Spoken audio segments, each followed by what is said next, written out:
Cotton is a very important crop for Zimbabwe now and into the future. First, cotton is grown predominantly by the smallholder sector. And secondly, with climate change, Zimbabwe is predicted to become drier in the decades ahead. So cotton, being a generally drought-tolerant crop, will become even more important in the decades ahead. But cotton is also potentially a revenue-generating crop at household level. So it can contribute very substantially to the President, His Excellency Dr. Masuka's vision of creating an empowered, prosperous, upper middle-income society by ensuring that these households benefit from fairly priced cotton, fairly priced for their effort that they will have expended. The transformation of the cotton sector depends on the viability of the grower. The sustenance of this transformation is underpinned by grower viability. But to do so, we must have discipline at all levels. At grower level, at contractor level, at government level, at stakeholder level, and at partner level. This is what will grow the cotton industry. We have seen examples in tobacco where increasing discipline augurs well for value chain financing. So we are now saying we need to increase production. Our all-time high in terms of production was 362,000 metric tons. This year, our exit position is 90,000 metric tons. So there is so much that we can do to grow this industry. With a medium staple length cotton product that is hand-picked, the quality is guaranteed, and the markets out there are looking for more Zimbabwean cotton. So we must take advantage of the unfolding demand, increasing demand for this product to assure our markets of sustained supply. We also must be mindful of the importance of value addition and beneficiation, so that we are not just known for producing it and selling semi-processed stuff, but that we can go a step further in the value chain. So I challenge all the contractors to invest in value addition and beneficiation so that more of this value can be retained in the country, so we don't export value, we don't export jobs. This brings us to the modalities of the cotton season. Factors in the efforts we've met several times, but more recently we met twice in the last 7 days to agree on the modalities. So the modalities I'm announcing are based on your submissions and refinement by government, and they reflect what you as contractors brought to me. Was it the day before yesterday? The day before yesterday we had a meeting at 2 p.m. with all the contractors, and they owned up to a document, a submission through the Agricultural Marketing Authority, which we refined in the presentation. Now, government intervened to reverse the decline in cotton production in the 2015-2016 season by providing free presidential cotton inputs to vulnerable people in cotton growing districts. Cotton had plummeted to 28,000 metric tons per annum production, and we have seen a sustained rebound. Unfortunately, our cotton production is still linked to whether we have enough rainfall or not, and we see these fluctuations linked to rainfall, which means that we need to increase climate proofing in cotton production. And that climate proofing must come from the presidential or the Pfumvudza Intwasa approach. And we've agreed with all contractors that we will all promote Pfumvudza Intwasa. We've also agreed with all contractors that genetics is important and that we can use the local open pollinated varieties, but we need a better selection of seed. And we have said the Cotton Research Institute, the Department of Research and Specialist Services, will assist us from this season onwards using their foundation elite seed and selecting elite growers so that we can get back to the 3-4 tons per hectare from these OPV varieties that we used to produce in the past. Now, the manner in which we are producing the seed is not good for increased production. However, as a result of the Pfumvudza INTWASA intervention, average yields for cotton have increased from 350 kgs per hectare to now the average of 500 kgs per hectare. But we can do more. We were at a ton and above in prior years. So a combination of improved variety, better agronomy, adoption of Pfumvudza INTWASA tenets is critical, while ensuring that the contractors give the requisite input package. And we agreed that all cotton inputs will be delivered by contractors and distributed at a common input distribution point. The Agricultural Marketing Authority will capture information on inputs distributed at these points for both the government and private sector contracted crop. All the information captured at these points will form the basis of an established farmer database. All contractors will avail their inputs and register of growers to AMA for transparent distribution. We all choose a date that we are going to Mzarabani point A.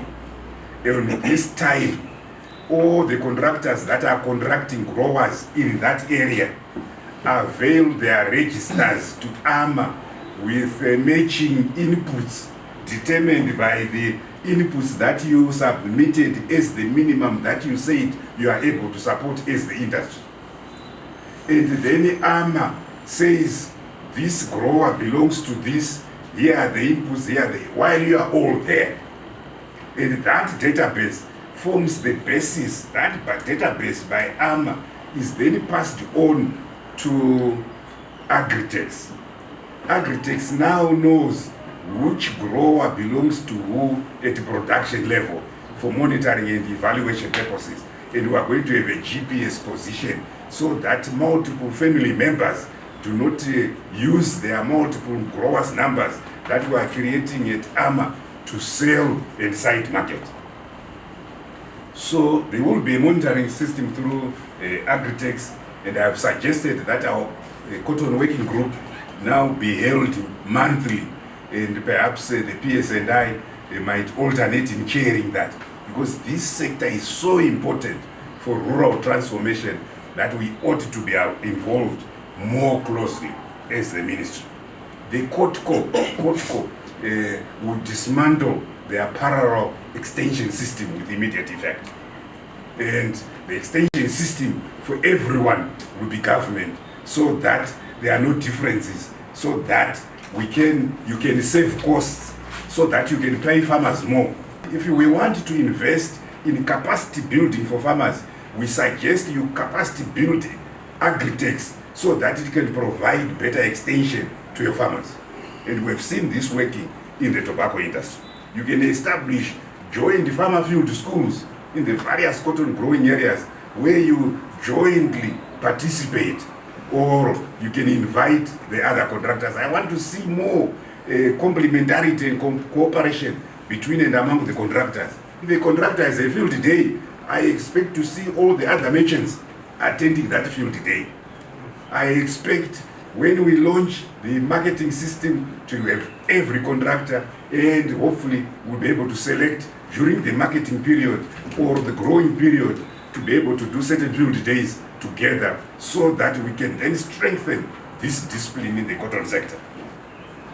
Specifically for the presidential cotton scheme, the farmers who received inputs but did not deliver cotton to COTCO in the previous season will access inputs on an explain and receive basis. I emphasize, can only access inputs, explain what you did with the inputs that you received last year, and if that's satisfactory, receive basis to ensure accountability. Those who delivered seed cotton will receive inputs on a first come, first served basis. So two categories within the presidential input scheme: those that received but did not grow a crop. We want to know whether they still have the inputs in their households or where they put it, so that we can use the inputs for production for the intended purpose. But those that delivered, it's on a first come, first served basis. So a standard input package, you recommended yourselves that you said that you need 15 kgs of seed. And I assume this is OPV. Cabarel, Acefet 1 kg, Aficides, you said you want acetamac 150 grams per grower. You want pyrethroids, Nemesis 1 liter per grower.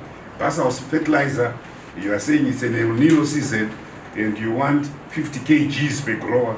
You also want 50 kgs of top dressing per grower. This is the package I've received from the merchants, and this is the package that we've said let's adopt, so that there is no merchant who says I'm unable to do this. This is the minimum input package per grower. For you to be regarded as a contractor, you should have given this minimum input package.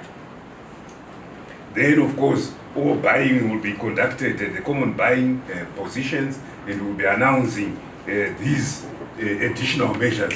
There's still some discussion out there regarding now that we have the distribution of these inputs at one place, and we'll use the government setup to distribute so that we remove additional costs from you.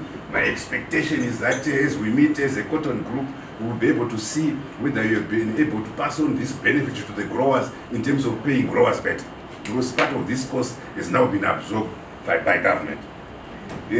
We are thinking, and perhaps we need to continue the conversation, how do you purchase the crop and avoid side marketing? If we have this common register resident with AMA, verified by government and everyone else, who should be purchasing? If farmers are bringing this cotton to this buying point where they received the inputs, I know this farmer belongs to this one, that farmer belongs to this one, we are paying a provisional grade price, which is the same. Should we have all the 7 buying at the same time? Do we have a designated buyer in AMA or someone to cut costs? I want you to look at that. How does technology assist us to do so? So if you can interrogate that aspect, we've said we will not release for now, but we want something that allows us to reduce costs and pass on the benefits to you and to the grower. You have also raised an important aspect relating to the very high rural district council levies.